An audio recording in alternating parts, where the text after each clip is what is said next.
નારાયણજીનું મંદિર પણ છે. આપણે ક્યારેક અહીંયાથી જઈશું તો એ સ્થાનને પણ દર્શન જરૂર કરીશું કે મહાપ્રભુજીના બેઠકજીની સાથે સાથે.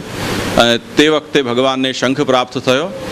હવે ત્યાં ગઈને એમણે જોયું કે દરિયામાં તો એ નથી એમનું સંતાન સાંદીપની ઋષિનું, તો હવે એક જ સ્થાન બચ્યું યમરાજા પાસે, કેમ કે એ મૃત્યુના દેવ છે. તો એમના પાસેથી હવે આ સાંદીપની ઋષિના પુત્ર ક્યાં છે એ જાણી શકાશે. એટલે યમલોકમાં ગયા અને ત્યાં જઈને એને શંખ ફૂંક્યો ભગવાને. એટલે યમરાજા તત્કાલ ડરતા ડરતા આવી ગયા કે શું આજ્ઞા છે, આપ આજ્ઞા કરો ભગવાન. ભગવાને કહ્યું કે લાવ સાંદીપની ઋષિના દીકરાને ક્યાં ગાયબ થઈ ગયો છે, કેમ લઈને રાખ્યો છે. એટલે યમરાજાએ તત્કાલ સાંદીપની ઋષિના પુત્રને ભગવાનને સોંપ્યો અને ભગવાન એમને લઈને અને સાંદીપ ઋષિને ત્યાં પધાર્યા અને ભગવાને પોતાની ગુરુ દક્ષિણા ત્યાં ચૂકતે કરી. આ રીતે ભગવાનનો વિદ્યાર્થી કાલ પૂરો થયો. એટલે ગ્રેજ્યુએટ થઈ ગયા ભગવાન. અને ગ્રેજ્યુએટ થઈને ભગવાન પાછા જ્યારે મથુરા પધાર્યા તો આખું મથુરા નગરી છે એ ભગવાનના સ્વાગત માટે એકદમ તત્પર થઈ ગઈ. રથમાં પધાર્યા તો ખૂબ ફૂલો ઉડાવી અને વાજતે ગાજતે ભગવાનનું સ્વાગત થયું. અહીંયા સુધીનું ચરિત્ર છે મથુરાનું છે. હવે આના પછીથી બીજા પ્રકરણો છે શરૂ થશે, એ આપણે આવતીકાલથી જોઈશું. આજે આપણે અહીંયા પૂર્ણ કરીએ છીએ.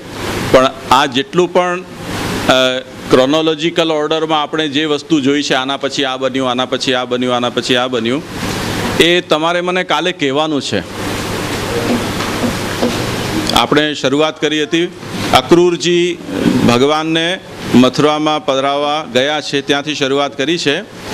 તે ભગવાને વિદ્યાભ્યાસ પૂર્ણ કરીને સાંદીપનીને ગુરુ દક્ષિણા આપી અને ભગવાન પાછા મથુરામાં પધાર્યા છે ત્યાં સુધીનું ચરિત્ર જોયું છે. એટલે એક પછી એક શું શું ઘટના બની છે એ સાવધાનીથી બધા સાંભળો. બેસી જા નીચે ધીરો. બીજી વસ્તુ, મેં તમને 2-3 પ્રશ્નો વિચારવા માટે આપ્યા છે. અને ત્રીજું, સવારે મેં તમને 2 શ્લોક આપ્યા હતા. આટલું તમારે કાલ સવાર સુધીમાં તૈયાર કરવાનું છે. હવે અત્યારે તમને લોકોને એક ખાસ ધ્યાનમાં રાખો, અહીંયા આપણે આવ્યા છીએ તો અહીંયા દ્વારકાધીશના રાજ્યમાં આપણે એમની પ્રજા તરીકે આવ્યા છીએ. તો દ્વારકાધીશના દર્શન કર્યા વગર બીજું કોઈ અત્યારે કામકાજ નહીં કરતા. પહેલાં ત્યાં જઈને દ્વારકાધીશના દર્શન કરજો અને પછી રમજો કે ફરજો જે કરવું હોય તે. ભગવાન શાસ્ત્રનું અધ્યયન કરી અને મથુરા પધાર્યા ત્યાં સુધીનું આપણે કૃષ્ણ ચરિત્ર વિચાર્યું છે. હવે એના પછીની જે ઘટના ચાલી છે એ આપણે વિચારી રહ્યા છીએ. જ્યારે ભગવાન અધ્યયન કરીને પધાર્યા, મથુરા જ પધાર્યા,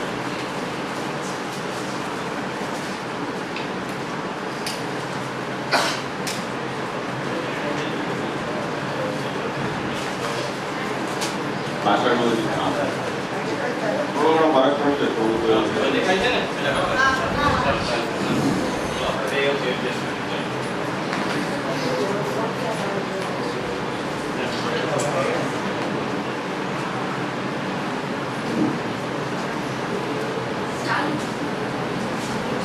કંસનો વધ થયા પછી ઉગ્રસેન જે કંસના પિતા હતા એમને ભગવાને મથુરાના રાજા બનાવ્યા. ત્યારે એમણે ઘણો બધો આગ્રહ કર્યો ભગવાનને કે આપ જ મથુરાનું રાજ્ય સંભાળો. પરંતુ આપણે જોયું હતું કે ભગવાન મનુષ્ય દેહથી પ્રકટ થયા તો મનુષ્ય દેહની જે મર્યાદાઓ છે, એના જે નિયમો છે એ પણ ભગવાને સ્વીકાર્યા. એટલે બ્રજમાં ભગવાનની જનોઈ નથી થઈ, વિદ્યાનું અધ્યયન, શાસ્ત્રનું અધ્યયન પણ બાકી હતું. એટલે ભગવાને ઉગ્રસેનને વિનંતી કરી કે મથુરાના ખરા રાજા આપ જ છો અને આપ જ રાજ્ય સંભાળો અને હું મારું શાસ્ત્રનું અધ્યયન કરવા માટે અહીંયાથી જઈશ અને ત્યાં સુધી હું મથુરા રહીશ. પણ તમે એ વાતમાં નિશ્ચિત રહેજો કે તમારા રાજ્યમાં કોઈ પણ પ્રકારની વિપત્તિ આવશે, મુશ્કેલી આવશે તો હું એમાં તમારી સાથે રહીશ. ઉગ્રસેનના ડરવાનું કારણ એ પણ હતું કે કંસ જે જાતનો દુષ્ટ અત્યાચારી રાક્ષસ પ્રકૃતિનો તામસી રાજા હતો, એટલે એની મિત્રતા પણ એવા દુષ્ટ રાજાઓની સાથે નહીં હતી. તો બીજા તે સમયના અનેક દુષ્ટ રાજાઓ કંસના મિત્ર હતા. એટલે ઉગ્રસેનના મનમાં હતું કે ક્યારે ને ક્યારે કંસના વધના સમાચાર ત્યાં પહોંચ્યા પછી એ અત્યાચારી રાજાઓ છે એ મથુરા ઉપર આક્રમણ કરી અને એમને મથુરાની જનતાને પહોંચાડશે. એટલે એ અંદરથી એ પણ ડરતા હતા કે કોઈ પણ રીતે ભગવાન જો અહીંયા મથુરામાં બિરાજે તો એમની રક્ષા થઈ છે. ભગવાન જ્યારે કંસનો વધ થયો એટલે એક વખત તો બધા જ દુષ્ટો હતા એ લોકો ઉપર એવો પ્રભાવ પડ્યો કે બધા ઠંડા પડી ગયા. કેમ કે એમના મનમાં એવી કલ્પના ન હતી કે કંસ જેવા શક્તિશાળી સમ્રાટને કોઈ પરાસ્ત કરી શકે, કે એનો વધ કરી શકે, એને રાજીવ આસનથી દૂર કરી શકે. પણ એવી જ્યારે બન્યું ત્યારે એનો પ્રભાવ પડ્યો અને બધા શાંત થયા. એ દરમિયાનમાં ભગવાન શાસ્ત્રનું અધ્યયન કરી અને પાછા પધાર્યા. જ્યારે મથુરા પધાર્યા ભગવાન, ત્યારે એક દિવસ ભગવાનના મનમાં એમ વિચાર આવ્યો કે હું જ્યારે બ્રજમાંથી મથુરા આવી રહ્યો હતો, અક્રૂરજી ભગવાનને પધરાવીને આવી રહ્યા હતા, ત્યારે ભગવાને બ્રજભક્તોને એવું આશ્વાસન આપ્યું હતું કે હું પાછો જરૂર આવીશ. ભગવાન વિચારી રહ્યા હતા કે ઉદ્ધવજીને બોલાવ્યા, એટલા સખા હતા અને ભક્ત પણ હતા. ઉદ્ધવજીને બોલાવીને કહ્યું કે હું ત્યાંથી આવ્યો ત્યારે મેં બ્રજભક્તોને આશ્વાસન આપ્યું હતું કે હું આવીશ. એ મારા આશ્વાસનના જે શબ્દો હતા એ શબ્દોના ઉપર જ બ્રજભક્તોનું જીવન ટકી રહ્યું છે. જો એમને એવી સમજ હોત કે ભગવાન અહીંયાથી પધારી ગયા પછી પાછા ક્યારે પણ નથી પધારવાના, તો મારા જે બ્રજભક્તો છે એ બધા જ પોતાના પ્રાણને ત્યાગી દે. તો મને એમની ખૂબ ચિંતા છે અને એ વાત તો નિશ્ચિત છે કે હું ફરીથી પાછો બ્રજમાં નથી જવાનો. તો આટલો સમય એમણે જેમ તેમ એ મારા વચન કે આશ્વાસનના ભરોસે વિતાવ્યો છે, તો હવે બાકીનો સમય પણ એમનો વીતી જાય સારી રીતે. એટલા માટે તમે અહીંયાથી જાઓ બ્રજમાં અને એમને આશ્વાસન પણ આપો, એમને મારી સમસ્યા પણ સમજાવો અને એ લોકો કઈ સ્થિતિમાં છે એ પણ જાણકારી લઈને તમે મારી પાસે આવો. ઉદ્ધવજીને ભગવાન જે કંઈ પણ સમજાવવા ઈચ્છતા હતા એ બધી વાતો ઉદ્ધવજીને કહી અને પોતાના દૂત એટલે સંદેશવાહકના રૂપમાં ઉદ્ધવજીને ગોકુળ મોકલ્યા. આ ભગવાન એમને સમજાવી રહ્યા છે. એ ભગવાનની આજ્ઞા લઈને ઉદ્ધવજી ગયા. ઉદ્ધવજીએ જાણી જોઈને એવો સમય પસંદ કર્યો ગોકુળમાં જવા માટેનો કે જ્યારે બ્રજભક્તો બધા પોતપોતાના કાર્યમાં વ્યસ્ત હોય અને એ પોતે શહેરમાં પ્રવેશી રહ્યા છે, ગામમાં, એની જાણ ઓછાથી ઓછા લોકોને થાય. કેમ કે એમણે સાંભળ્યું હતું કે ભગવાન પાછળ બ્રજભક્તો છે કેટલા ગાંડા હતા, એમના કેટલા ચાહક હતા. એટલે એમના અંદર એ સાહસ નહોતું કે સીધા એ જઈને બ્રજભક્તોને એમનો સામનો કરે અને એમના પ્રશ્નો કે એમની સામે એ કોઈ વાત કરી શકે. એટલે એમ ઈચ્છતા હતા કે સૌથી પહેલાં એ પોતે નંદરાયજી યશોદાજીને ત્યાં જાય અને તે પછી એમની પરિસ્થિતિ બ્રજભક્તોની જાણીને પછીથી બીજે દિવસે બ્રજભક્તોને મળે. એટલે સાંજના સમયે જ્યારે ગાયો બ્રજમાંથી ચરીને પાછી ઘરમાં આવતી હોય ગામમાં, અને એની કહેવાય છે કે નંદરાયજીની 9 લાખ ગાયો હતી. આપણે તો અહીંયા જોયું હતું ગૌશાળામાં કે 50-100 ગાયો છે એ આવતા કેટલી ધૂળવૃત્તિ હતી. તો એટલી બધી ગાયો જ્યારે બ્રજમાં પ્રવેશ કરતી હોય ત્યારે તો એકદમ વાદળ જેવું છવાઈ જતું હશે ધૂળનું. એટલે એમનો રથ એ રજની અંદર સંતાઈ જાય એવા સમયે પસંદ કરી અને ઉદ્ધવજી ગોકુળમાં પ્રવેશ્યા. સૌથી પહેલાં નંદરાયજીને ત્યાં જઈને અને એમને મળ્યા, એમને નમસ્કાર પ્રણામ કર્યા, નંદરાયજીનું સ્વાગત કર્યું અને પછી નંદરાયજીને બધી વાત થઈ, ભગવાને જે સંદેશો આપ્યો હતો એ વાત પણ ત્યાં સમજાવી.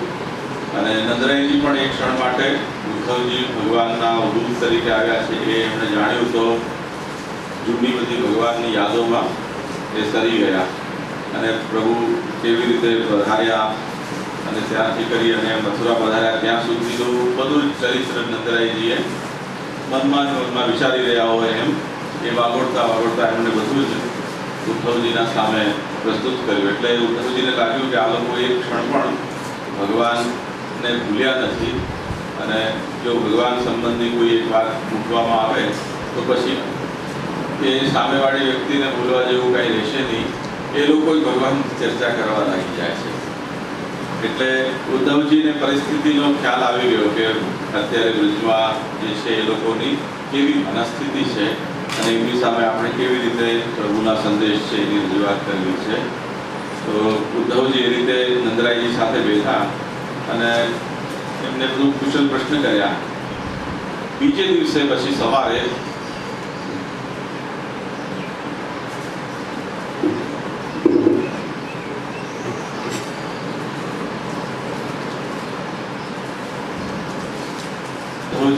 સ્નાન સંધ્યાવંદન વગેરે શાસ્ત્રીય કર્મોથી પરવારીને બધું મનમાં ગોઠવી રાખ્યું એમણે શું કરવાનું છે ભક્તોની સામે જઈને બધું એ સવારે ગયા. બધા ભક્તો પણ કેમ કે જે ગોપાલનનો જીવન જીવતા હોય એ લોકોનો સવાર બહુ વહેલી પડી જાય.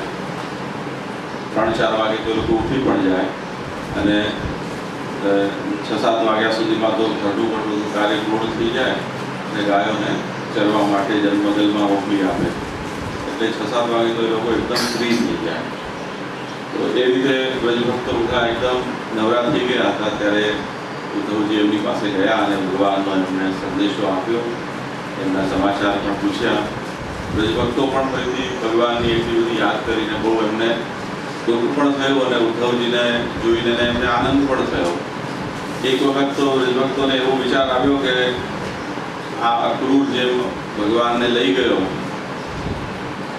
એ બ્રજભક્તોને તો બહુ દુઃખ થયું એનું. પરંતુ લઈ ગયા પછી એમને સમાચાર મળ્યા કે કંસનો ભગવાને વધ કર્યો.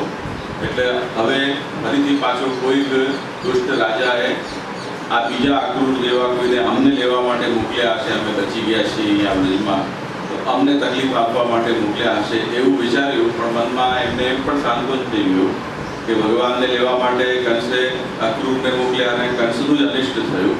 એમ કદાચ અમને કોઈ લેવા આવશે તો એનું પણ અનિષ્ટ જ થવાનું છે એમ મનમાં એમણે બહુ સ્પષ્ટ રૂપથી આશ્વસ્ત થઈને વિચારી લીધું.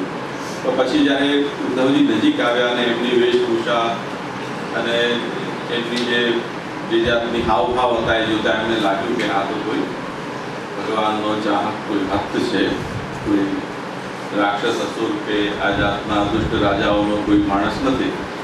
પછી જ્યારે નજીક આવ્યા ત્યારે એમને પોતાનો પરિચય આપ્યો અને એમને સંદેશ પણ ભગવાનનો આપ્યો કે ભગવાન તમને ખૂબ યાદ કરે છે. અને ભગવાનને ત્યાં બ્રજભક્તોને ખાસ એ વાત કહી કે ભગવાનથી વિયોગ કોઈનો શક્ય નથી. એટલે ભગવાનથી જુદું કોઈ નથી, ભગવાનથી અલગ કોઈ નથી. એટલે ભગવાનથી વિયોગ કોઈનો શક્ય નથી. કેમ કે ભગવાન બધાની આત્મા છે અને આત્માથી કોઈ વ્યક્તિનો વિયોગ કેવી રીતે શક્ય બને? તો પ્રભુ તો બધાની અંદર આત્મામાં બિરાજી રહ્યા છે. તો એ દૃષ્ટિથી બ્રજભક્તોને કહ્યું કે તમે એવું ન સમજો કે હું તમારાથી દૂર ચાલ્યો ગયો છું. હું હંમેશા પ્રત્યેક પ્રાણીની સાથે જ છું. એવી બધી એ વાતો છે એ ભગવાને એમને કહેવડાવી. હવે આ વાત તો સાચી છે કે ભગવાન બધાના આત્મા છે, બધા દરેકના અંદર બિરાજે છે. પરંતુ એ બિરાજતા ભગવાન છે એ અને બહારના પ્રકટ ભગવાન એમાં તફાવત તો છે કે નહીં?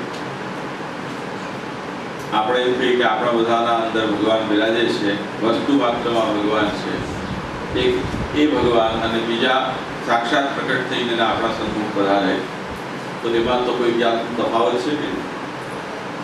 એટલે બ્રજભક્તોએ તો સાક્ષાત પ્રકટ ભગવાનની સાથે એટલા વર્ષો સુધી જીવ્યા હતા, રહ્યા હતા. એટલે એમના મનમાં ભગવાને કહ્યું એટલે એમણે સાંભળી જરૂર લીધું ઉદ્ધવજીનો સંદેશ, પણ એમના મનમાં કંઈ ખાસ મજા ના આવી.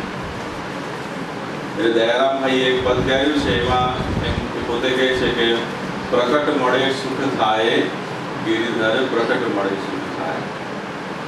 ભગવાન તો અંતર્યામી અખિલમાં છે, પણ કહો કોનું દુઃખ જાય. ભગવાન અંતર્યામી તરીકે બધાના અંદર બિરાજે છે, પણ દુઃખ કોનું દૂર થયું છે એ અંતર્યામીને કારણે. લાકડાની અંદર અગ્નિ છે, પરંતુ ઠંડી લાગતી હોય ત્યારે હાથમાં લાકડું પકડીને રાખો તો ઠંડી કંઈ દૂર થાય?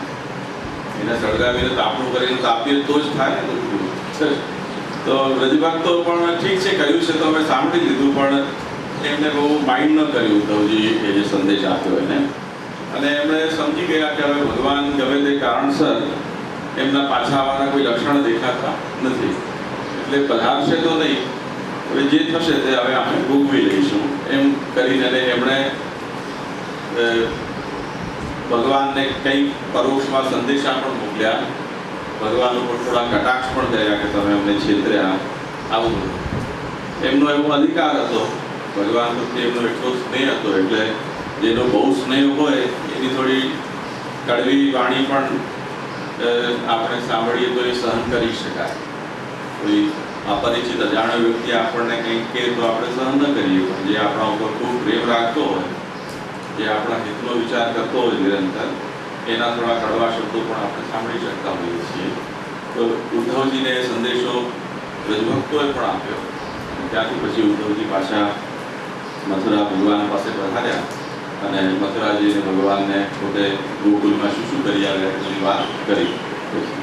પછી આ બધું પ્રકટ ચાલ્યું. મથુરામાં ભગવાન ઉગ્રસેનને સહાયતા થાય એવી રીતે ભગવાન બિરાજતા હતા અને એની મથુરાની રક્ષા કરતા હતા. એ વખતે એવું થયું કે જ્યારે કંસનો વધ થયો ત્યારે કંસની બે પત્નીઓ હતી. એનું નામ ખબર છે? અસ્તિ અને પ્રાપ્તિ. એ બંને જરાસંધની દીકરીઓ હતી. એટલે જરાસંધ કંસનો સસરો.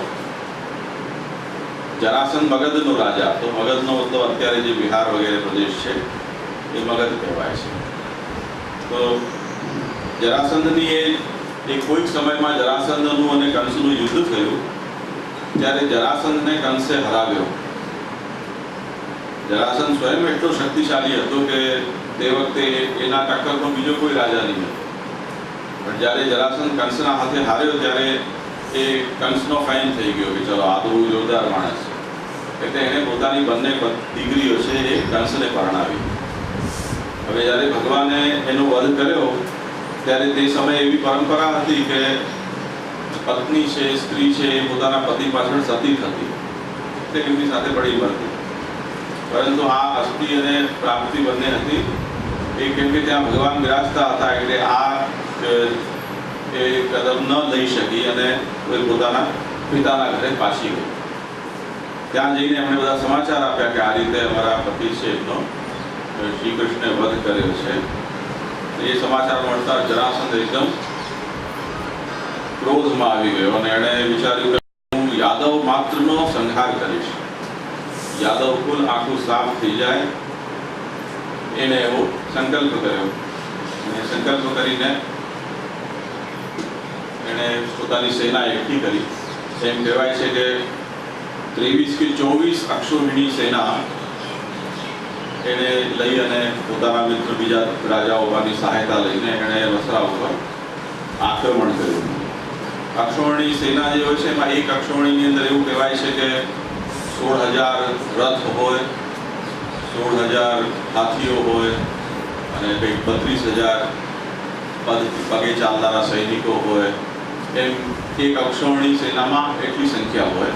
એવી 23 અક્ષોહિણી સેના લઈ અને એ પોતે 2 અક્ષોહિણી કે 3 અક્ષોહિણીની પોતાની હતી ને બાકી બધા એમના મિત્ર રાજ્યો પાસેથી એકઠી કરીને મથુરા ઉપર આક્રમણ કર્યું.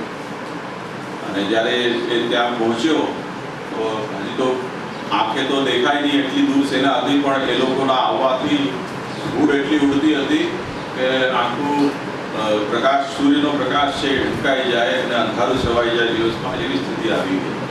એટલે મથુરાના નગરજનો છે એ લોકોને એમ લાગ્યું કે જાણે આ કોઈ આંધી ફૂંકાઈ રહી છે અને એને કારણે આવું વાતાવરણ બદલાઈ ગયું છે.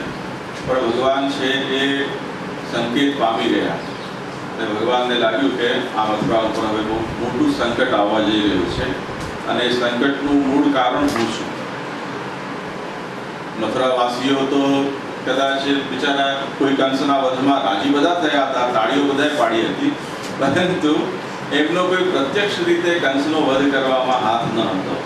મુખ્ય રૂપથી તો ભગવાને આ લીલા કરી હતી અને જરાસંધને પણ વેર ભગવાન સાથે જ હતો.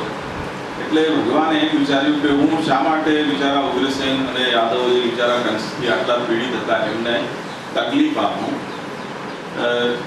હું અને બલરામ એ પર્યાપ્ત છીએ આ લોકોના સાથે એનો સામનો કરવા માટે. એટલે ભગવાને બલરામજીને બોલાવ્યા અને ઉગ્રસેન વગેરે કોઈને જરા પણ સંકેત નહીં આપ્યો કે આપણે શું કરવા જઈ રહ્યા છીએ, કે એમના ઉપર શું આક્રમણ કરવા જઈ રહ્યું છે.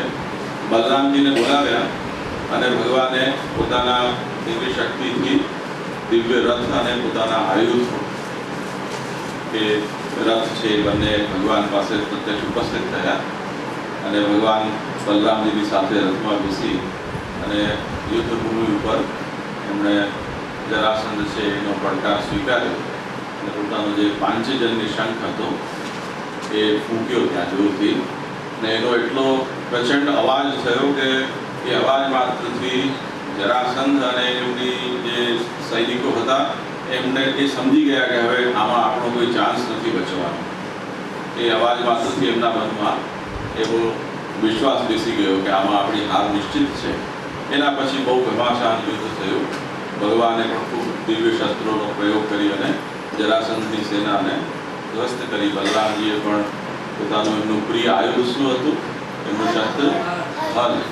તો હલ અને મુસલથી એમણે બલરામજીએ પણ જરાસંધની સેના છે એને ચકનાચૂર કરી દીધી. તે વખતે જરાસંધ હાર્યો, પૂરી થાય.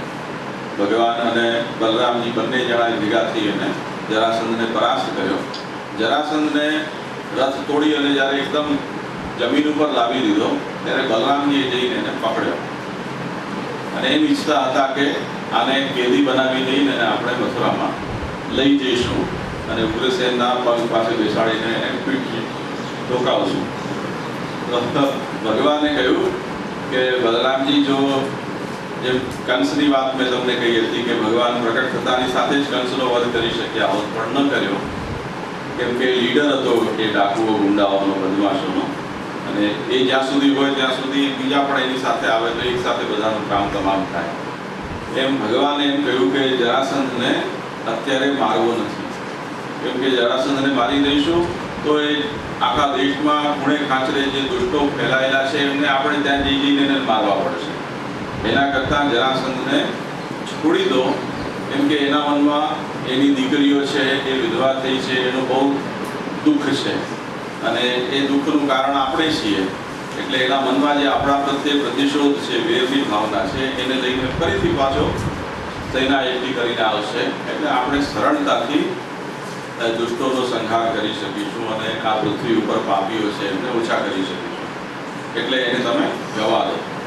જરાસંધ બિચારો એને જવા દીધો અને જે ક્ષત્રિયો છે એમને મૃત્યુ કરતાં હાર વધારે પીડાદાયક હોય છે. માણસ છે મરી જાય ને તો મર્યા પછી તો કંઈ ખબર પડવાની નથી, પણ જે હારીને જતો હોય, જેનું નાક કપાયેલું હોય, એની દશા એવી છે કે ક્ષણે ક્ષણે મરે એવું લાગે. એટલે જરાસંધ પણ એટલી બધો એની માનહાનિ થઈ છે એવું વિચારીને ત્યાં ગયો. એના મનમાં પણ એ વાત સમજમાં ના આવી કે મને શું કામ જીવતો મૂકી દીધો, કેમ કે ભગવાનના ભક્તો ઉપર સંકટ જે લાવે એને ભગવાન નથી છોડતા, એ વાત તો એ પણ જાણતો હતો. એટલે એ ગયો, પણ એને મનમાં ગાંઠ વાળી કે હું કોઈને કોઈ રીતે ફરી પાછો ભગવાન આ મથુરા ઉપર હું હુમલો કરીશ. જ્યારે જરાસંધ ગયો, ભગવાન મથુરામાં પ્રવેશ્યા તો ભગવાનનું સ્વાગત થયું, વિજયોત્સવ મનાવવામાં આવ્યો, ખૂબ પુષ્પવૃષ્ટિ કરી, ઢોલ ત્રાસા નગારા વગાડીને ભગવાનનું સ્વાગત થયું. એના પછી જરાસંધ 17 વખત મથુરા ઉપર એમણે આક્રમણ કર્યું.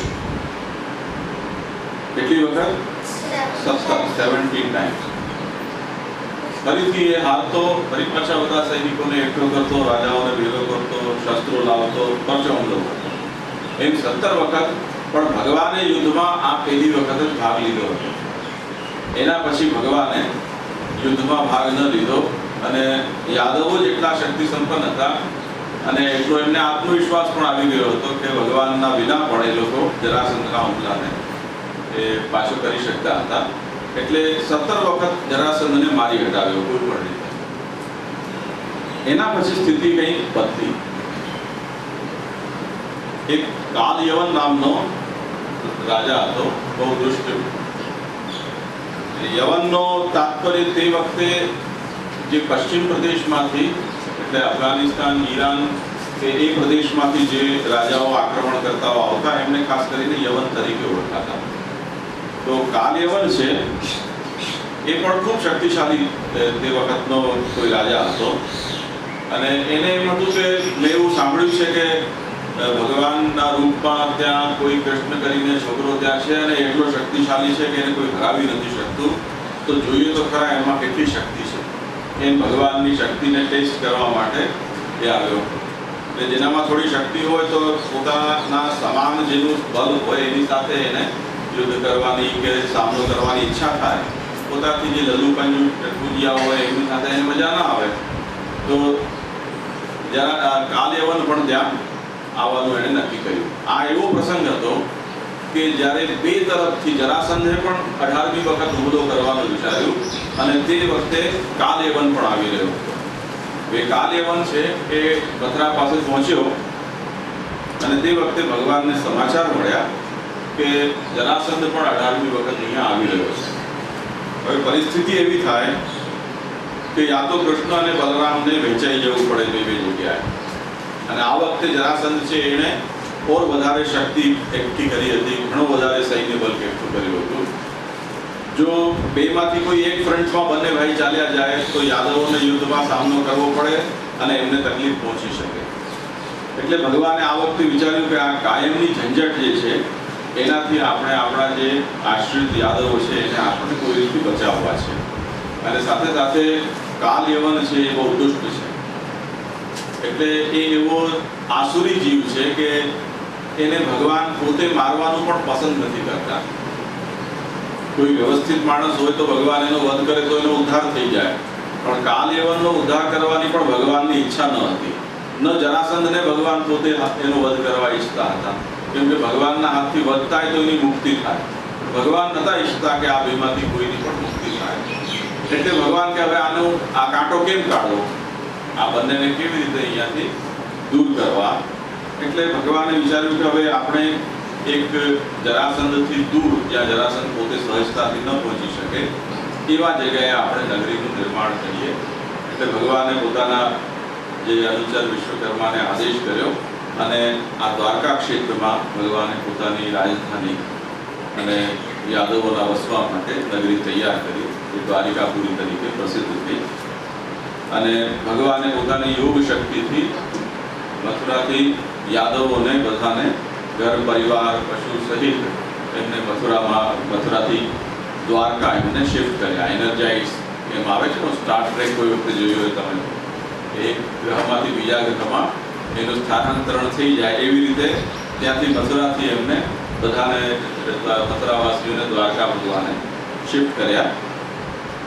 આ બાજુ જ્યારે કાલયવન પહોંચ્યો ત્યાં સુધીમાં મથુરા નગરી તો ખાલી થઈ ગઈ. ખાલી કૃષ્ણ બલરામ બે બચ્યા હતા. ભગવાને એવી યુક્તિ કરી કે હા, એ આખું એક જ ક્ષેત્ર છે પણ મુખ્ય રૂપથી દ્વારકા. બેટ દ્વારકા જે અત્યારે આપણે છીએ એ ભગવાનનો રાણીવાસ છે, જનાના જેને કહેવાય, અથવા દીવાને ખાસ જેને કહેવાય. તો આ બેટ દ્વારકા એક ક્ષેત્ર છે અને દ્વારકા છે એ ભગવાનનો રાજમહેલ છે, એમ સમજો તમે, એ આખું ક્ષેત્ર. તો જ્યારે બધા મથુરાવાસીઓ દ્વારકા પહોંચી ગયા સુરક્ષિત, ત્યારે ભગવાન બધા શસ્ત્રોને છોડીને પગે ચાલતા કાલયવનની સામે આવ્યા. કાલયવને જ્યારે જોયું કે આ ટટુંજીઓ 15-20 વર્ષનો છોકરો છે, એને બધા એમ કે છે કે આણે જરાસંધને અને કંસને પરાસ્ત કર્યા છે એટલી વખત, તો ઘણવારમાં તો એને વિશ્વાસ જ ના આવ્યો કે આ એ હોઈ શકે. પાછું હાથમાં કોઈ શસ્ત્ર નહીં, ન ઘોડા, ન રથ કે ન આસપાસ કોઈ સૈનિક. એના મનમાં એમ થયું કે આની સાથે શું લડવાનું. એક પોતાની એની એકદમ ભૂગો ફૂટી ગયો ને એવો ઢીલો થઈ ગયો, બધું શૌર્ય નીકળી ગયું. જેવો એ નજીક પહોંચ્યો એવા ભગવાન ત્યાંથી મુઠ્ઠી વાળીને ભાગવા લાગ્યા. એને ચેડવતા જાય અને ભાગતા જાય, ચેડવતા જાય અને ભાગતા જાય. તો આલ્યવનને થયું કે આ શું રમત રમી. ને ગુસ્સો આવ્યો કે આ મારી મજાક ઉડાવે છે. પાછળ દોડ્યો, રથમાંથી ઉતરી ગયો, કેમ કે ભગવાન પગે ચાલીને ભાગીતા. રથ તો બધી જગ્યાએ જઈ ન શકે, એ પણ દોડવા લાગ્યો. દોડતા દોડતા દોડતા દોડતા ભગવાન એક પર્વત પાસે પહોંચ્યા. એ પર્વતમાં એક ગુફા હતી. એ ગુફાની અંદર ભગવાન ઘૂસી ગયા. આજીવન રાડું પાડતો રહ્યો કે તું મરદ માણસ છો તો મારા સામે આવવા, પીઠ દેખાડીને ભાગે છે, તને શરમ નથી આવતી. ઘણી બધી ભગવાનને કટાક્ષ પણ કર્યા, ભગવાનને ઉપાલમ પણ આપ્યા. પણ ભગવાને તો નક્કી કરી રાખ્યું હતું જે કરવાનું હતું, એટલે ગુફામાં ઘૂસી ગયા. અંધારી ગુફા હતી. આજીવન પાછળ ગોતતો ગોતતો ત્યાં ગયો. ત્યાં જઈને એણે જોયું તો કોઈ માણસ ફર્સ્ટ ક્લાસ પથારી પાથરીને સૂતું છે. એને એમ ગુસ્સો આવ્યો કે એક તો મને આટલો દોડાવ્યો, પછી આવીને પોતે ટેસ્ટથી સૂઈ ગયો છે. આ તો મારી બદમાશ માણસ છે. એટલે ત્યાં જઈને એને એમ સમજો કે આ ભગવાન છે, એટલે જોરથી લાત મારી. એવી લાત મારી તો એક કોઈ સાધુ પુરુષ દેખાતા હોય એવા વ્યક્તિ એ ચાદર ઊભી હટાવી અને ત્યાંથી ઊભા થયા. અને એમણે જેવી આંખો ખોલી તો એમની આંખમાંથી અગ્નિનો આખો ધોધ નીકળ્યો અને કાલયવનને ભાડીને ભસ્મ કરી દીધો. ભગવાન છે એ આ બધું જોઈ રહ્યા હતા પાછળ ઊભા ઊભા. કાલયવન ભસ્મ થયો અને એટલામાં ભગવાન પાછળથી એ વ્યક્તિના સામે આવીને ઉપસ્થિત થયા. ભગવાને પૂછ્યું કે તમે કોણ? એમણે પૂછ્યું કે તમે કોણ? બંને એકબીજાનો પરિચય આપ્યો. હવે એ જે વ્યક્તિ સૂતા હતા એ મુચુકુંદ રાજા હતા. મુચુકુંદ રાજા જે હતા એ એક વખત દેવતાઓ પર સંકટ આવ્યું, ત્યારે દેવતાઓ તરફથી દાનવો સામે એમણે યુદ્ધ કર્યું. એ યુદ્ધ બહુ લાંબુ ચાલ્યું. લાંબા યુદ્ધમાં થાકીને જ્યારે એ વિજય થઈ ગયા ત્યારે એમને બહુ થાક લાગ્યો અને એમણે કહ્યું કે હવે હું મારા પાછા પૃથ્વીલોક જઈ રહ્યો છું અને આરામ કરવાની મારી ઈચ્છા છે થોડો સમય. તો દેવતાઓએ કહ્યું કે આપ ભલે હવે આપના સ્થાનમાં પધારો, આપ આરામ કરો. સાથે સાથે અમે આપને એક એવું વરદાન આપીએ છીએ કે આપના નિદ્રામાં જે કોઈ પણ ખલેલ પહોંચાડે, વિક્ષેપ કરે, એ આપની દૃષ્ટિ પડતા જ બળીને ભસ્મ થઈ જાય એવું અમે આપને વરદાન આપી રહ્યા છીએ. એ વરદાન લઈને મુચુકુંદ રાજા એ ગુફામાં જઈને સૂતા. એ ગુફા અત્યારે ધોલપુરની અંદર પર્વતમાં એ ગુફા છે. એ મુચુકુંદ ગુફા તરીકે પ્રસિદ્ધ છે. એનું મૂળ સ્થાન છે મધ્યપ્રદેશમાં. મધ્યપ્રદેશ કે રાજસ્થાન, ધોલપુર ક્યાં આવે? રાજસ્થાન. હા, તો ત્યાં એ પ્રદેશ છે. હું સમજુ છું કે બોર્ડર જ હશે મધ્યપ્રદેશ રાજસ્થાનની. આ ધોલપુરી પથ્થર કહેવાય છે. નાના શું કામ મરી ગયા?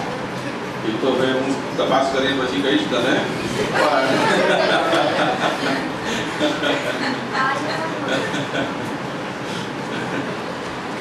એ મને નથી ખબર છે કે નહીં, પણ ત્યારે તો જુદા હતા. પછી ભગવાને પણ, કેમ કે એ જે મુચુકુંદ રાજા છે એ કોણ જાણે કયા યુગમાં એમનું યુદ્ધ થયું હતું દાનવો સાથે, અને જ્યારે એ જાગ્યા ત્યારે તો દ્વાપર યુગ પૂરું થવા આવ્યો હતો અને કલિકાલનો પ્રવેશ થવા ઉપર હતો. એટલે એમને એ પણ નથી ખબર કે હવે કૃષ્ણાવતાર થઈ ગયો છે અને આ ભગવાન છે. એટલે ભગવાને પણ પોતાનો પરિચય આપ્યો. જ્યારે મુચુકુંદ રાજાએ પૂછ્યું કે આપ કોણ છો, ત્યારે ભગવાને એક બહુ જોરદાર વાત કરી કે આ પૃથ્વી કે આખી બ્રહ્માંડમાં જેટલા રજકણો છે એટલા મારા નામ છે. હવે હું તમને કયા નામથી મારો પરિચય આપું?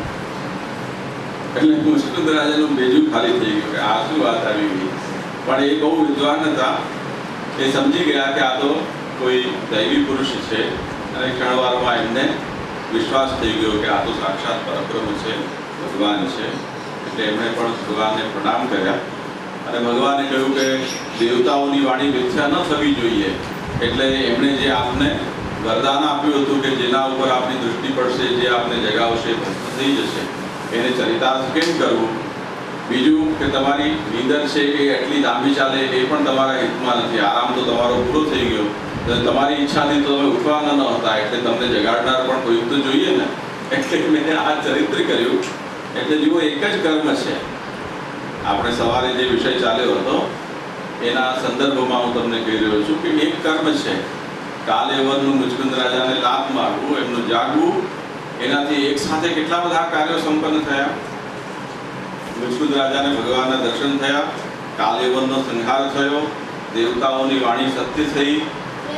આ બધા જ કર્મો છે એક સાથે સંપન્ન થઈ ગયા. મથુરા છે એ ભયમુક્ત થઈ ગઈ. આ બધું એક કર્મમાં આ બધી વસ્તુઓ સંપન્ન થઈ ગઈ. વાત સમજ પડી?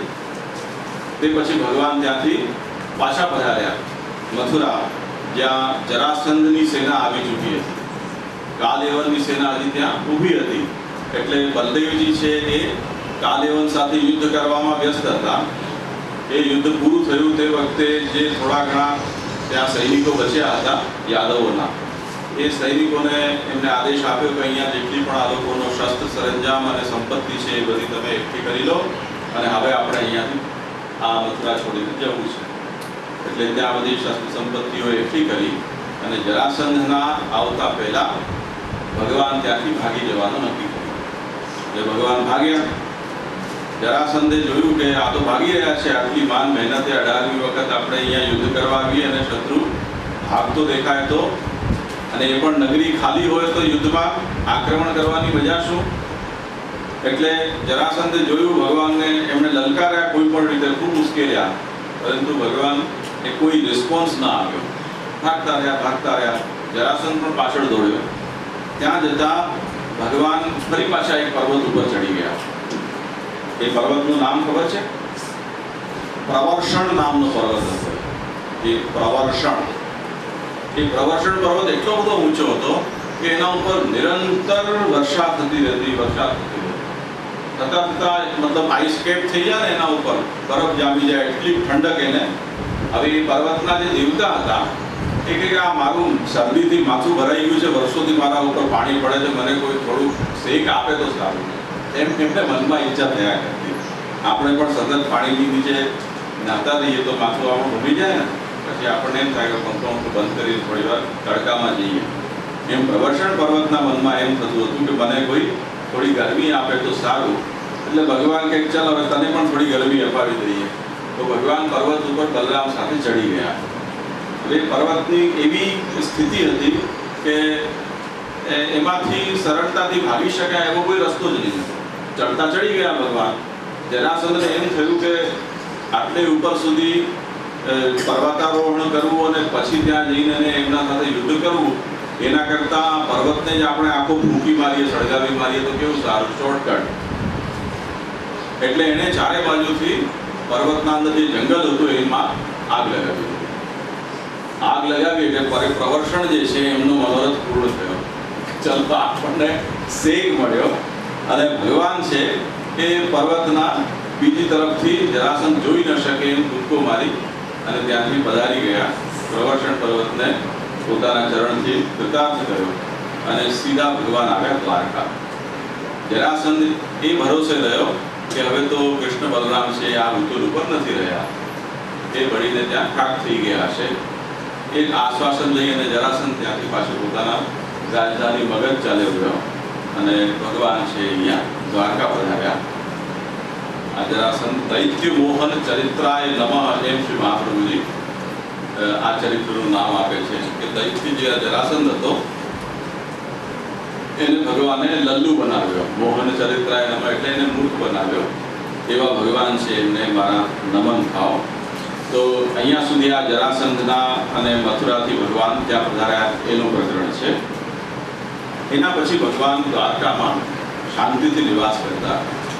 દ્વારકા એક એવી લોકેશન છે કે આખું ક્ષેત્ર કે એનો બહુ થોડોક હિસ્સો સમુદ્ર જમીની માર્ગથી રોકાયેલો છે. આજની સમયની સ્થિતિ અને તે સમયની ભૌગોલિક સ્થિતિમાં ઘણો અંતર હતો. જે બેટ દ્વારકા અત્યારે ચારે બાજુથી દરિયાથી ઘેરાયેલો છે, એવી રીતે દ્વારકા ક્ષેત્ર આખું પાણીથી ઘેરાયેલું છે. અને તમને હું એનું એક એ ચિત્ર બતાવી શકું છું. સેટેલાઇટથી જે એનું ચિત્ર લીધેલું છે તે તમને ખ્યાલ આવશે કે એની ભૌગોલિક પરિસ્થિતિ કેવી છે.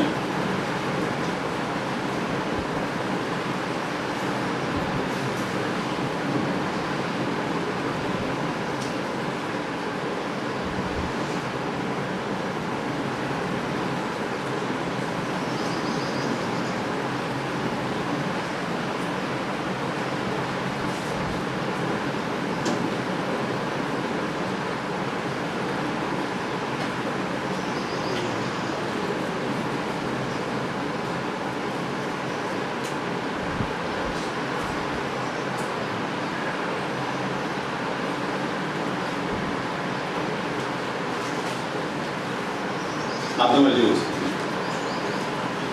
આમાં આ બેટ દ્વારકા છે જેની અંદર અત્યારે આપણે બેઠા છીએ. આ જે છે એ બેટ દ્વારકા છે. આ ઓખા છે જ્યાંથી આપણે ઘોડીમાં બેસીને આવ્યા હતા અને આ દ્વારકા છે. આ અહીંયાથી આ બધું છે દેખાય છે દરિયો છે એ આ દરિયો અહીંયાથી અહીંયા સુધી છે. આ મઢી કરીને એક ગામ છે. મઢી બહુ નાનકડો ટુકડો અહીંયા જમીનનો છે. બાકી આ જે તમને દેખાઈ રહ્યા છે ચેક્સ એ મીઠાપુરમાં ટાટા કંપની જે સોલ્ટ બનાવે છે એના દરિયામાંથી નમક બનાવવાના બધા ક્યારાઓ છે ખેતરો છે. તે દરિયાનું પાણી છે અહીંયાથી અહીંયા સુધી આવે છે. આ બહુ નાનકડો ટુકડો છે કે જે જમીનથી બીજા ભારતના પ્રદેશથી જોડાયેલો છે. એટલે ભગવાને દ્વારકા આ આખા ક્ષેત્રમાં ભગવાનના યાદવો છે આવીને વસ્યા અને આ જગ્યા છે એ છે કે જ્યાં ભગવાને પોતાના મુખ્ય સૈનિકોને નિયુક્ત કર્યા છે કે જમીનથી આવવાનો એક જ માત્ર આ માર્ગ છે અને ત્યાં ભગવાને પોતાના રક્ષકો છે એમને નિયુક્ત કર્યા. શું કહે છે? હા, બોટમાં આવી શકે પણ બોટથી લડવું છે તે જમાનામાં બહુ કઠિન કામ હતું અને મગધ જેવા પ્રદેશો કે જ્યાં સમુદ્ર કે એવી જાતની કોઈ ઉપલબ્ધિ ન હોય તો જમીનમાં રહેનારા લોકો છે ને એમને દરિયામાં લડવાનો અભ્યાસ ન હોય એટલે એવા લોકો દરિયાની યુદ્ધ ન કરી શકે. દરિયા કિનારા ઉપર વસનારા હોય કે આઇલેન્ડમાં વસતા હોય ને એ લોકો તો એનાથી ટેવાયેલા હોય. બાકી આપણા જેવા જે જમીનમાંથી આવે રાજસ્થાન જેવા પ્રદેશમાંથી તો દરિયામાં એક આટલું પગ પણ નાખે ને તો એમને એમ લાગે ઓ કેટલો મોટા દરિયામાં આપણે પગ નાખી દીધો. તો એ લોકોને બહુ બીક લાગે દરિયા. અમારા સસરા જ્યારે પહેલી વખત અમારા કચ્છ માંડવીમાં આવ્યા ને અમે લોકો દરિયે નહાવા માટે જઈએ તો અમારા સસરા આવ્યા અમને એમ કે અમારા પાછળ આવે છે. અમે તો દરિયામાં જઈને નહાવા લાગ્યા અને અમારા સસરા 1.5 કિલોમીટર દૂર ઉભા હતા. અમે આમ ઈશારો કરી આવો તો ખરા તો એમને બીક લાગતી. તો જે લોકો જલથી અને સમુદ્રથી જે અભ્યસ્ત ન હોય એ લોકોમાં બહુ ભય હોય. એટલા સરળતાથી એ લોકો ન નાહી શકે. આજે આપણે ખબર પડી જશે.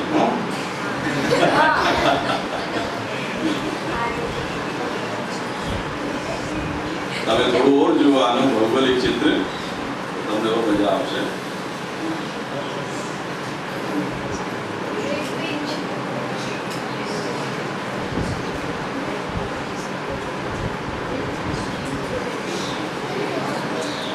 આજે જે કિનારો દેખાય છે ને આ બેટ દ્વારકાનો પદ્મતીર્થ છે.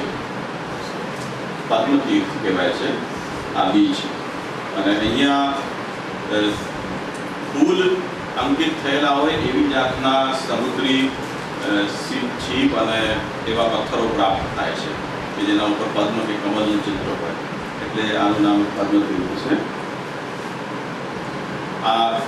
આનાથી આગળ ચાલે જાઓ તો હનુમાન દાંડી આવે છે જ્યાં હનુમાનજીનું મંદિર છે પ્રસિદ્ધ. આ જે દેખાઈ રહ્યું છે એ શંખોદ્ધારનું તલાવ છે અને આ શ્રી મહાપ્રભુજીના બેઠકની છે. આ બાજુ છે એ શંખનારાયણજી અને આદિનારાયણજીના મંદિરો છે જે પરમ દિવસે તમે બેઠકજી આવ્યા ત્યારે જોયું હશે. આપણે જે બેઠકજી જઈએ છીએ આ રૂટ છે. આ દ્વારકાધીશનું મંદિર છે. આ સીધો જે રસ્તો જઈ રહ્યો છે તે અહીંયા બેઠકજી આ જાય છે. આ શંખોદ્ધાર તલાવ આવી ખ્યાલમાં આ બેટ દ્વારકા આઈલેન્ડ છે એનું ક્લોઝર છે અહીંયાથી આપણે ઉઠાથી બેસી છીએ અને આ એની જેટી છે જે આપણે ઉતરીએ છીએ સોરી હા અને આપણે જે નવા જવાના છીએ એ આ 2 પોઈન્ટ છે એક આ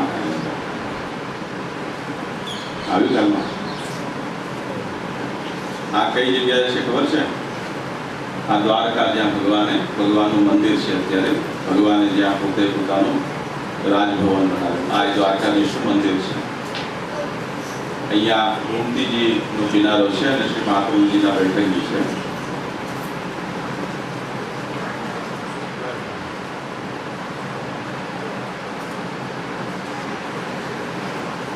આ ચરિત્ર આવશે ત્યારે આપણે જોઈશું.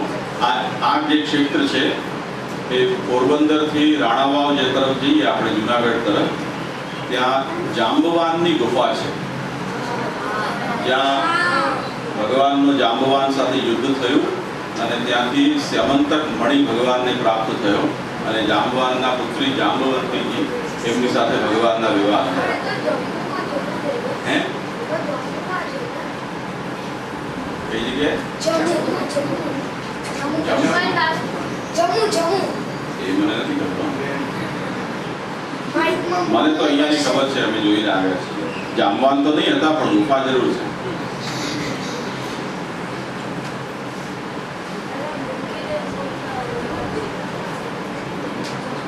ચલો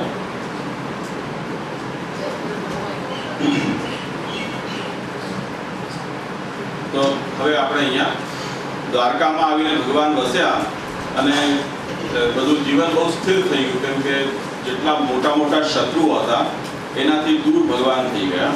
ખાસ કરીને જરાસંધ છે એની જે ઇન્ટરફિયરન્સ હતું એ બહુ ઓછું થઈ ગયું.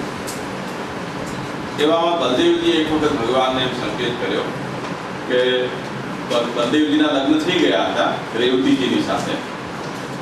બલદેવજીએ કહ્યું કે હવે તું પણ લગ્ન લાયક થઈ ગયો છે તો પરણી જા. ક્યાં સુધી એમને એમ એકલો ફરતો રહીશ. એટલે ભગવાને પણ વિચાર્યું કે ભાઈ રસ્તાઓ કંઈ ખોટો નથી. તે વખતે રૂકમિણીજી છે એમની ખૂબ પ્રશંસા ચારે બાજુ સંભળાતી રાજપુત્રીઓમાં. એટલે ભગવાનના મનમાં એમ વિચાર હતો કે હવે લગ્ન થાય તો રૂકમિણીજી જેવા જે સર્વગુણ સંપન્ન રાજકુમારી છે એમની સાથે થાય તો ઘણું ઉત્તમ. આ બાજુ રૂકમિણીજી છે એનો જે ભાઈ રૂકમી હતો એ જરાસંધ, શિશુપાલ, કંસ આ બધા જે દુષ્ટો હતા એની ગેંગનો માણસ હતો. એટલે એ પણ એવો દુષ્ટ હતો.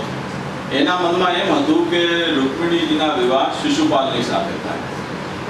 જે શિશુપાલના માટે એવી ભવિષ્યવાણી થઈ હતી કે ભગવાનને હાથે એનો વધ થશે. એટલે એકંદરે એ પણ ભગવાનની સાથે શત્રુતા રાખતો હતો. પણ રૂકમિણીજી અને એમના માતા પિતા બંને એમનો ભગવાન તરફ વધારે ઝુકાવ હતો. એ પણ ઈચ્છતા હતા કે ભગવાન એ કૃષ્ણ છે એ તો સાક્ષાત ભગવાન જ છે અને એમના પરાક્રમો સાંભળીને એમાં કોઈ શંકાને સ્થાન નથી. સૌથી એમના પિતાને સંતોષ એ વાતનો થયો કે કંસને માર્યા પછી શ્રી કૃષ્ણ કંસના સ્થાને મથુરાના રાજા બની શક્યા હોત તેમ છતાં પણ એમણે એ રાજ્ય ગાદી છે એ ઉગ્રસેનને પાછી સોંપી જે જેલમાં હતા. તો એ કેટલો મહાન ત્યાગી વ્યક્તિ છે. દ્વારકા પણ એમણે વસાવી તે છતાં પણ દ્વારકામાં પણ એમણે પોતે રાજા તરીકેનું સ્થાન ન સ્વીકારીને રાજાના સેવક તરીકે પોતે બનીને રહ્યા. તો એ કૃષ્ણને બહુ મોટું એમનું મન છે, ઉદાર ચરિત્ર છે એ વિચારીને એમનું મન કૃષ્ણ તરફ ખેંચાતું રહેતું. પણ રૂકમિણીના મનમાં હતું કે કોઈ પણ રીતે આપણે મારી બહેન છે એને શિશુપાલ સાથે પરણાવવી છે જેથી અમારું શક્તિ ઓર વધે, નજદીકી વધે અને પછી અમે આ કૃષ્ણ બલરામનો સામનો કરી શકીએ. એટલે જ્યારે રૂકમિણીજી પરણવા લાયક થયા ત્યારે તે સમયે સામાન્ય રીતે સ્વયંવર થતા. એટલે રાજકુમારી છે એ પોતાની ઈચ્છાથી જે રાજકુમાર હોય એને પસંદ કરે અનેકમાંથી અને એની સાથે એના લગ્ન થાય. પણ રૂકમીએ કહ્યું કે જો સ્વયંવર થશે અને એમાં કૃષ્ણ બલરામ આવશે તો કોઈ પ્રશ્ન જ નથી કે શિશુપાલ છે એની સાથે એના લગ્ન થાય. રૂકમિણીજી છે એ કૃષ્ણને વરમાલા આપી દે તો મારી ઈચ્છા પૂર્ણ ન થાય એટલે એણે એના પિતાની ઈચ્છા હતી કે સ્વયંવર થાય, એનાથી દૂર જઈને એણે નક્કી કર્યું કે નહીં, આપણે તો શિશુપાલને સંદેશો મોકલી આપવાનો છે કે તું જાન લઈને આવી જા. આ બાજુ શિશુપાલ છે એ પણ તૈયાર થવા લાગ્યો લગ્નના માટે. ભગવાનને પણ સમાચાર મળ્યા કે આ રીતે હવે લગ્ન થઈ રહ્યા છે. રૂકમિણીજીના મનમાં પણ એમ થયું કે આ મારા ભાઈની મનોવૃત્તિ છે બહુ ખરાબ છે. એટલે રૂકમિણીજીએ એક પોતાના બ્રાહ્મણ પુરોહિત હતા, એમને બોલાવીને પોતાની મનની વાત કરી કે હું તો એમ ઈચ્છું છું કે ભગવાન શ્રી કૃષ્ણ સાથે મારા વિવાહ થાય, તો મારો સંદેશો આપ ત્યાં જઈને પહોંચાડો. તો એ બ્રાહ્મણ છે ભગવાન પાસે રૂકમિણીજીનો સંદેશો લઈને આવ્યા. ભગવાને પણ બહુ સ્વાગત કર્યું હતું અને સ્વાગત કરી અને પૂછ્યું કે તમારું કેમ આવવું થયું. એમણે કહ્યું કે રૂકમિણીજી જે છે એનો ભાઈ એમને જબરદસ્તી એમની ઈચ્છા વિરુદ્ધ શિશુપાલ સાથે પરણાવી દેવા માંગે છે, અને જો એ શિશુપાલ એમને લઈ જશે તો રૂકમિણીજી છે એમનું જીવન શક્ય નહીં રહી જાય. એ મનથી આપના સાથે એમણે પોતાના લગ્ન કર્યા છે, અમને કેવડાવ્યું છે. એટલે ભગવાને પણ એક રીતે વિચાર્યું કે ભાઈ રૂકમિણીજી જ્યારે પોતે ભગવાનને ચાહી રહ્યા છે અને શિશુપાલ જેવા દુષ્ટની સાથે એમનો સંબંધ થાય એ તો કોઈ પણ રીતે ઉચિત નથી. એટલે પોતે પણ ભગવાને કંઈક નક્કી કર્યું. પણ પ્રશ્ન એ હતો કે સ્વયંવર હોત તો વાત સરળ થઈ જાય, નહીં તો કેમ થાય. એટલે રૂકમિણીજીએ પોતે જ એનું સમાધાન ભગવાનને મોકલી આપ્યું. ભગવાનને એમણે એમ કહ્યું કે જે દિવસે મારા લગ્ન થશે તે દિવસે પૂજન કરવા માટે હું અમારા કુલદેવીના મંદિરમાં જઈશ, અને તે વખતે આપ ત્યાં પધારી અને મારું અપહરણ કરી દેજો. એમ પોતાનો જે બધી વ્યવસ્થા હતી એ પણ રૂકમિણીજીએ સ્વયં ભગવાનને બતાવી. ભગવાને પણ નક્કી કર્યું ચલો હવે કહ્યું છે તો હવે તો આપણે જવું જ પડે. ક્ષત્રિયોમાં પણ એ જાતના વિવાહ બહુ પ્રશંસનીય ગણાતા. એ અનેક રાજાઓ હોય ને એમાંથી કોઈ શક્તિશાળી રાજા છે એ કન્યાને લઈ જાય અને બીજા બધા છે એને અંગૂઠો દેખાડી દે, તો એ જાતનો વિવાહ છે એ શક્તિ સંધિનું પ્રતીક ગણાતો. એટલે ભગવાને કહ્યું કે એનાથી પણ એમની કીર્તિ વધશે, એમની શાખ વધશે અને શત્રુઓ છે એ કમજોર પડશે. તો બલરામજીની સાથે એમણે ભેગા થઈને નક્કી કર્યું. અને જ્યારે લગ્નના દિવસ નજીક આવ્યા ત્યારે ભગવાન પણ સજી ધજીને ત્યાં લગ્નમાં સંમેલિત થવા માટે પધાર્યા. આ બાજુ વિધિ ચાલી રહી હતી. રૂકમિણીજીને પણ બધા તૈયાર કરી રહ્યા હતા. શિશુપાલ છે એ પણ બ્યુટી પાર્લરમાં પહોંચી ગયો હતો. તે પછી સમય આવ્યો એટલે ભગવાન ત્યાં પહોંચ્યા.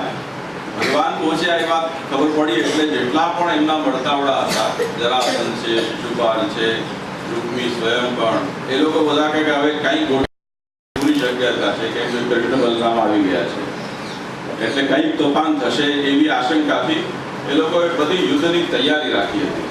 પણ એમને એ નથી સમજ પડતી કે આમાં કેમ કે રૂકમિણીજી એટલા ચુસ્ત ચોકી પહેરામાં છે અને નક્કી જ બધું થઈ ગયું છે, એટલે આમાં રૂકમિણીજી છે કોઈ રીતથી પોતાની જગ્યાથી હલી શકે એવી શક્યતા હતી નહીં. એટલે એ લોકો તેમ છતાં પણ જ્યાં જ્યાં પણ રૂકમિણીજી ત્યાં ત્યાં આખી સેનાને લઈ લઈને ફરતા. પણ રૂકમિણીજીને ખબર હતી કે શું થવાનું છે. એ જે દિવસે લગ્નનો મુહૂર્ત હતું તે દિવસે સવારે સજીને દેવીનું પૂજન કરવા માટે પધાર્યા અને ત્યાં સુધી હજી એમને સમાચાર નહોતા મળ્યા કે કૃષ્ણ આવી ગયા છે. કેમ કે રૂકમિણીએ જાણી જોઈને ભગવાન પધાર્યા છે એ સંદેશો ત્યાં પહોંચાડવા નથી. એટલે રૂકમિણીજીના ધક થઈ ગયું કે હવે તો લગ્નનો સમય આવી રહ્યો છે અને એવી સ્થિતિમાં ભગવાન પધાર્યા નથી તો મારું શું થશે. એમણે મનમાં એમ વિચાર્યું કે તો પછી આ દેવીના મંદિરમાં જ મારા પ્રાણ છે મારે છોડી દેવા. ત્યાં સુધી એમના મનમાં વિચાર આવી ગયા. પણ એમને પૂરો વિશ્વાસ હતો. એમના જે પુરોહિત હતા એ દરમિયાનમાં ત્યાં આવ્યા અને ભગવાન સાથે એમને જે સંદેશ મોકલાવ્યો હતો એની વાત કરી અને એમણે રૂકમિણીજીને કહ્યું કે ભગવાને તમારી માંગણી છે કબૂલ રાખી છે અને એ જરૂર તમને શિશુપાલના શિકંજામાંથી બચાવશે અને એ તમારા પતિ શ્રી કૃષ્ણ જ થશે. એટલે એ વચન ઉપર વિશ્વાસ રાખીને રૂકમિણીજી તૈયાર થયા.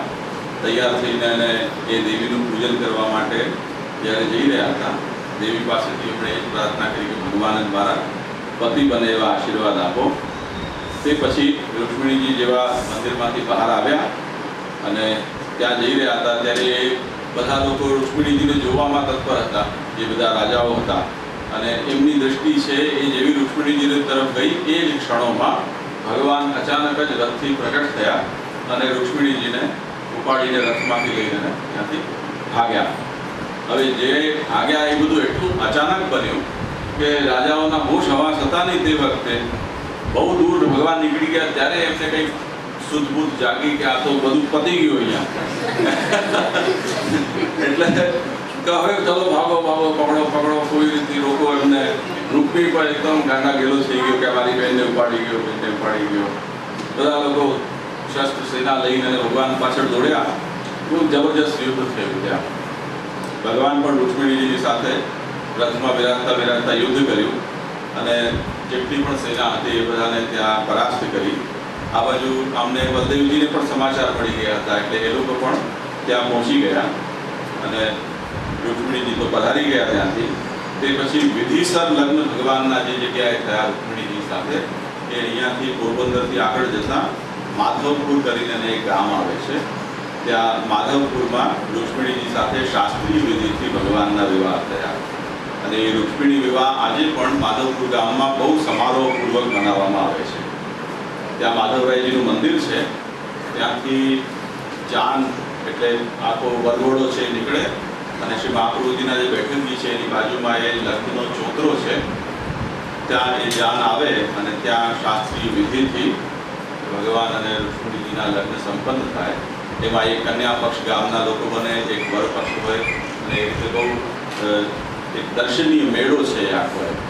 આખા ભારતમાં એક વિશિષ્ટ સ્થાન છે એ માધવપુરમાં એ થાય છે. પણ આ જ્યારે ઘટના થઈ ગઈ ત્યારે આ બધા જેટલા ગેંગ હતી આખી, શિશુપાલની અને રૂક્મિણી, એ બધા એમને એવું થયું કે હવે ક્યાં જઈને ડૂબી મરીએ. કેમ કે રૂક્મિણીના મનમાં એમ હતું કે ભગવાન છે એ મારા બહેનને લઈ ગયા અને હું કંઈ કરી ન શક્યો. શિશુપાલ મારો મિત્ર છે, એને મેં મારી બહેન પરણાવવાનું વચન આપ્યું હતું, તો અમારી મિત્રતા ઉપર પણ સંકટ આવી જશે. એટલે બીજું કોઈ આવે કે ના આવે, રૂક્મી કે હવે મરું કે મારું ઉપર ઉતરી આવ્યો.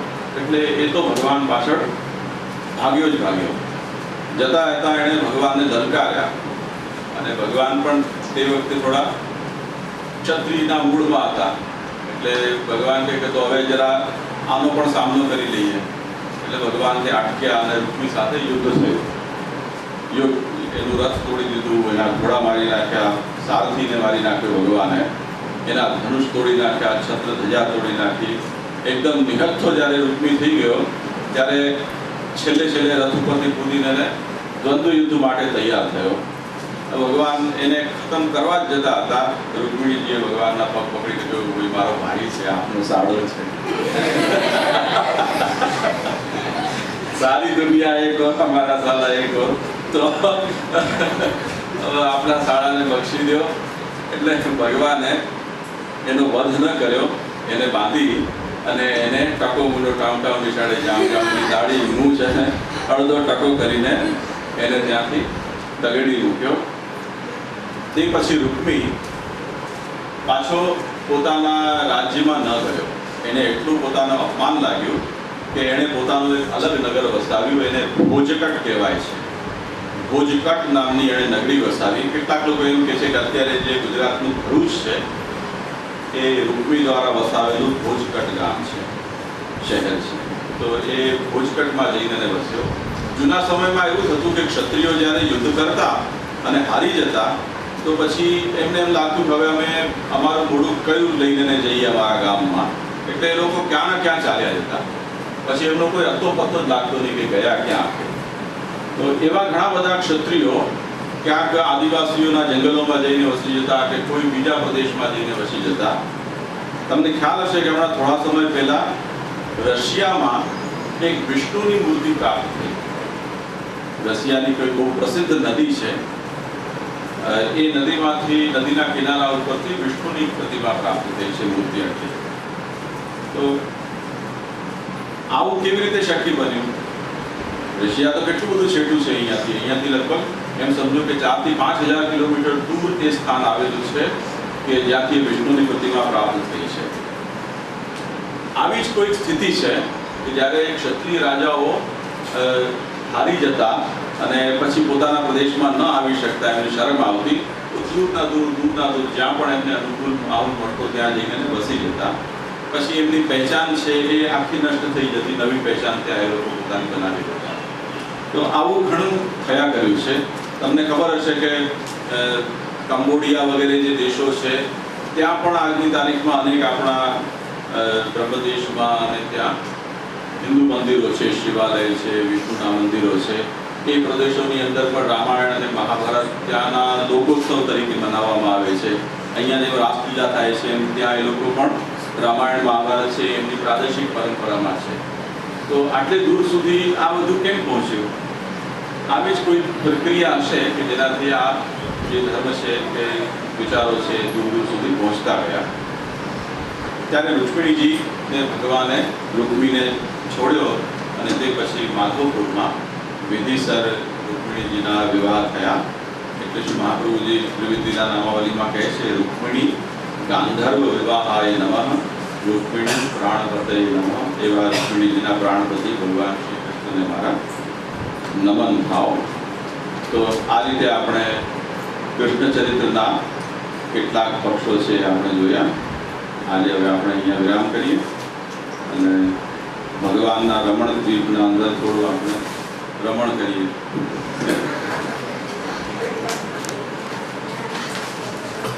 બાબા